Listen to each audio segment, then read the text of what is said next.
என்னுடைய கலீக் ஒருத்தர் இருக்காரு.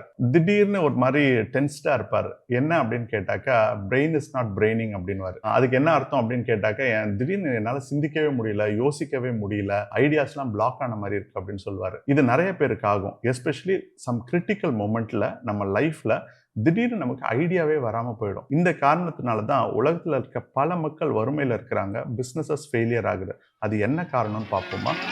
அறிவுக்கு விருந்தாகும் திருக்குறளே. அது என்ன காரணம் அப்படின்னு கேட்கும்போதே உங்களுக்கு ஷாக்கிங்கா இருக்கும். முதல்ல திருக்குறளை பார்ப்போம். நெருப்பினுள் துஞ்சலும் ஆகும் நிரப்பினுள் யாதொன்றும் கண்பாடு அரிது.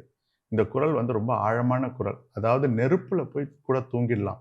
ஆனா வறுமை இருக்கும் பொழுது கண்ணை மூடுறது கூட கஷ்டம் அப்படின்னு திருவள்ளுவர் சொல்றார். வறுமையை பத்தி இதை விட யாரும் அழகா இந்த உலகத்துல சொல்லியிருக்க முடியாதுன்னு நான் நினைக்கிறேன்.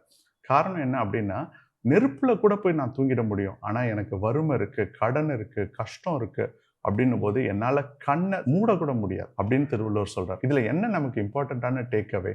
இதுல நம்ம ரொம்ப புரிஞ்சுக்க வேண்டியது ஒரு விஷயம் என்ன அப்படின்னா, நம்மளுடைய பிரெயின் ஃபங்க்ஷனுக்கும் நம்மளுடைய அவைலபிலிட்டி ஆஃப் ரிசோர்ஸஸ்க்கும் கனெக்ஷன் இருக்கு. ஆக்சுவலா திருவள்ளுவர் என்ன சொல்றாரு அப்படின்னா, வறுமையில இருக்கிறவனால கண்ணை கூட மூட முடியாது அப்படின்னு சொல்றாரு. அதே மாதிரி தான் பல பிசினஸ்மேனுக்கு வந்து அவங்களுடைய கேஷ் ஃப்ளோ ப்ராப்ளம், அவங்களுடைய டெட் ப்ராப்ளம், அவங்க பிசினஸ்ல இருக்கிற காம்படிஷன் ப்ராப்ளம், இந்த மாதிரியான ப்ராப்ளம்ஸ் வரும்பொழுது அவங்களால தூங்க முடியறது இல்ல.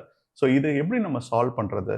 நீங்க நல்லா புரிஞ்சுக்கணும். உங்களுக்கு வந்து ரிசோர்ஸஸ் இல்ல, லிக்விடிட்டி இல்ல, அதாவது உங்களுக்கு வளங்கள் இல்ல, கையில கேஷ் ஃப்ளோ இல்ல அப்படின்னா உங்களுடைய பிசினஸ்ல நீங்க எந்த முடிவும் சரியா எடுக்க முடியாது. ஒரு விஷயம் நல்லா புரிஞ்சுக்கணும். நம்ம பிரெயின் ஃபங்க்ஷன் ஆகல அப்படின்னா நம்ம கேட்க வேண்டிய கேள்வி, நமக்கு இப்ப என்ன குறை?